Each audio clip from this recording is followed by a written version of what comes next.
Ya, baik. Saya Petrodes Mega Keliduan. Saya antropolog muda Papua. Saya lahir dari rahim perempuan Papua dari Biak. Mama saya almarhum Sarah Sarcekorwa. Saya adalah salah satu pendiri dan inisiator Aliansi Papua Penuh Damai. Kita dirikan itu di Jakarta kurang lebih tahun 2017 atau 2018, saya lupa ya. Jadi memang terkait pertanyaan Mbak terkait dinamika yang baru saja terjadi beberapa minggu lalu di Papua ya, tentang konflik Papua ya. Memang ini adalah suatu hal yang memang saat ini kami juga turut seriusi dan menjadi perhatian kita bersama teman-teman yang ya anak-anak muda Papua ya. Kita memang anak-anak muda Papua Jakarta sering kumpul, sering ngomong, diskusi. Bahkan kami kemarin bentuk ada namanya Aliansi Papua Penuh Damai. Saya juga termasuk salah satu inisiator. Ini adalah bentuk keprihatinan kami atau kepedulian kami terhadap kondisi Papua memang. Artinya bagi saya tuh gini, saya sudah sering ngomong di media, terus ngomong terkait konflik-konflik yang terjadi di Papua ini. Menurut kami ini sebetulnya konflik yang ya itu terjadi dengan ya seperti begitu. Artinya bagi kami itu sebenarnya sudah tuntas persoalan Papua dengan Indonesia itu sebenarnya sudah tuntas. Artinya kalau kita lihat ya, kesadaran anak-anak Papua hari ini untuk bagaimana berbangsa dan bernegara ini sebenarnya sudah sangat tinggi. Dan kita lihat misalnya program-program afirmasi, terus perhatian Jokowi yang sangat tinggi bagi Papua. Ini sebetulnya sudah merupakan bentuk bentuk rasa perhatian negara terhadap Papua. Kalau saya lebih berpikir gini loh. Pada dasarnya kita, ya teman-teman pemuda yang hari ini eksis membicarakan tentang persoalan-persoalan Papua, kita komit dan kita menyadari, bahkan kita menyikapi ya, bahwa sesungguhnya kodrat tertinggi dari apapun bentuk kepentingan yang ada di dunia ini, di negara ini, ialah kemanusiaan. Kemanusiaan harus menjadi kodrat tertinggi. Kemanusiaan yang kita maksud itu seperti begini loh. Orang Papua ini sudah sedikit. Kalau kita harus ada konflik kemudian memakan korban orang Papua lagi, berarti kita tambah sedikit gitu. Dan apapun bentuk konfliknya, kalau ada orang Papua yang mati, itu menurut kami sangat memprihatinkan.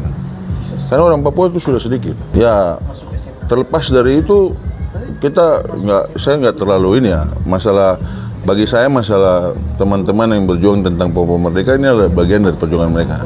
Sementara bapak-bapak aparat yang bagaimana berjuang untuk mempertahankan pertahanan dan ketahanan nasional sebagainya, itu adalah bagian dari tugas. Kalau saya lebih melihat tentang kemanusiaannya. Saya lebih melihat tentang bagaimana nasib orang Papua berpuluh-puluh tahun ke depan atau beratus-ratus tahun ke depan. Nah, hari ini kita harus berpikir solusi yang konkret di saat ini. Artinya kita jangan sibuk usir asap, tapi apinya kita tidak matikan, gitu loh. Saya lebih berpikir tentang bagaimana nasib adik-adik ke depan ini. Artinya gini, saya sering ngomong di beberapa kali podcast atau webinar, pertemuan-pertemuan, saya sering ngomong, generasi muda saat ini, bahkan saya dan teman-teman kita ini terjebak di persimpangan jalan. Kalau kita terlalu dominan ke kiri ini perjuangan Papua Merdeka ya. Kalau kita terlalu dominan ke kiri, nanti dianggap perlawanan terhadap negara. Kita bisa misalnya kita bicara rasis, kita bicara diskriminasi, kita bicara ini nyata terjadi. Tapi ketika kita bicara itu, kita dianggap mengikuti arah perjuangan kiri dan kita dianggap berlawanan terhadap negara. Tapi ketika kita bicara tentang kepentingan negara, terkadang negara juga tidak komit untuk menjaga hati rakyat Papua. Nah, ini dianggap kita juga sebagai bentuk perlawanan terhadap perjuangan. Sehingga ini membuat kita mau maju juga nggak bisa. Apalagi kita semakin mundur. Nah, ini yang saya bilang, kita terjebak di persimpangan jalan. Sementara tidak pernah ada penawaran solusi yang betul-betul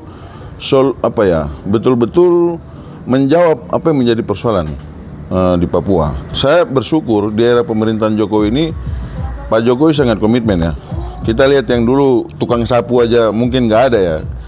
di kementerian-kementerian. Sekarang banyak anak-anak Papua yang tersebar di semua kementerian. Itu lewat program afirmasi ya, afirmasi action. Ada juga kita punya orang-orang Papua yang jadi jenderal, ada yang naik pangkat, ada yang jadi tentara, jadi TNI Polri dan sebagainya. Ini suatu kebanggaan tersendiri. Tambah dengan program-program infrastruktur, pembangunan manusia, kesejahteraan dan sebagainya yang betul-betul memang perhatian khusus dari negara ini sudah kelihatan. Artinya ini sebenarnya sesuatu yang itu yang tadi saya bilang, sebetulnya sudah tuntas persoalan nasionalisme bagi orang Papua ya, secara umum. Saya kasih contoh gini, Pak. Saya bicara ini kalau nggak salah hampir 20 tahun yang lalu ya, ketika saya ikut acara waktu itu Menporanya masih Pak Adi Aksa Daud kalau nggak salah. Ada ketua MPR RI, kita waktu itu pertemuan mahasiswa se-Indonesia.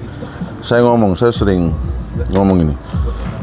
Saya tantang kalau ada salah satu elit politik misalnya atau petinggi-petinggi negara lah naik helikopter hari Senin pagi ke daerah yang rawan konflik, Nduga lah, turun ke Nduga. Hari Senin pagi ya, jam 7. Kalau dari atas itu pasti masih melihat ada banyak anak Papua yang pakai celana pendek merah, baju putih, hormat bendera merah putih, ikut upacara bendera. Kaki kosong mungkin ya, itu namanya kehidupan di kampung ya. Turun pakai helikopter ke situ, sapa mereka, selamat pagi anak-anak. Pasti mereka akan balas, selamat pagi Bapak, dengan bahasa Indonesia yang tutur bahasa Indonesia yang baik. Sudah makan atau belum? Pasti mereka akan menjawab, sudah Bapak. Artinya ini ada pendidikan yang memang ya itu spontanitas. Mereka secara ini sudah, mereka adalah rakyat Indonesia gitu loh. Kemudian ajak mereka untuk senyum, mereka tidak takut sama sekali, psikologi mereka itu pasti terjadi. Artinya sudah saling menerima. Terus sebetulnya itu sudah tuntas. Jadi saya pikir kalau saya nggak terlalu fokus ke tentang persoalan konflik yang berkepanjangan dan sebagainya. Saya pikir itu menurut saya itu ada tugasnya lah. Bagi saya lebih pikir bagaimana hari ini apa yang menjadi kebutuhan mendasar tentang bagaimana supaya dinamika ini tidak berkepanjangan. Terus kemudian ada sebuah upaya-upaya yang betul-betul konkret dan betul-betul mencapai target gitu loh. Saya beberapa waktu lalu saya sempat sarankan, saya bilang memang hari ini kita butuh, menurut hemat saya yang kita butuh hari ini adalah edukasi. Perlu ada pendidikan, perlu ada sebuah bagaimana kita intervensi untuk perubahan mindset supaya anak-anak muda yang baru berkembang naik ini tidak terjebak dalam itu. Tadi saya bilang jebakan itu tuh. Kita berada di persimpangan jalan. Harusnya mereka ini diberikan edukasi agar lebih berpikir bagaimana membangun diri, bagaimana ya menjawab apa yang menjadi harapan dari orang tua, dari keluarga, bagaimana menjawab tantangan diri sendiri. Supaya saya lebih menantang gini, daripada saya berpikir tentang yang begitu-begitu, mendingan saya pikir gini, kenapa orang Papua nggak bisa jadi gubernur di DKI? Ini tantangan saya. Kenapa orang Papua nggak bisa jadi menteri selama 3 periode misalnya? Kenapa orang Papua tidak bisa jadi tokoh di Indonesia? Padahal kita semua sama Indonesia. Indonesia kan bukan hanya Jawa. Indonesia bukan hanya Kalimantan. Indonesia bukan hanya Sulawesi. Papua juga bagian dari Indonesia. Kenapa kita tidak memiliki daya saing yang kita rebut Indonesia? Bahkan orang Papua harus jadi presiden atau orang Papua jadi wakil presiden. Ini kan yang harusnya mindset ini yang kita rubah gitu. Jadi kita bukan hanya orang Papua tuh marginalisasi, orang Papua tuh diskriminasi, orang Papua tuh tertinggal, kita tidak akan bisa maju kalau presidennya begini atau menterinya. Tidak, ini menurut saya ini sebuah hal yang harus kita rubah gitu. Jadi saya lebih kepada solusi-solusi konkret seperti begitu.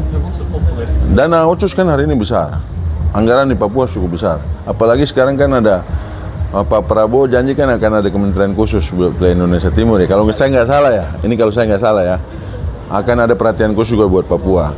Kemudian sekarang kan ada lembaga khusus juga tuh, saya lupa tuh, yang Perpres itu ya, badan khusus ya, untuk pengembangan percepatan pembangunan manusia di Papua ya. Nah ini kan menurut saya itulah kita harus menyelamatkan generasi yang besok akan mengisi pembangunan.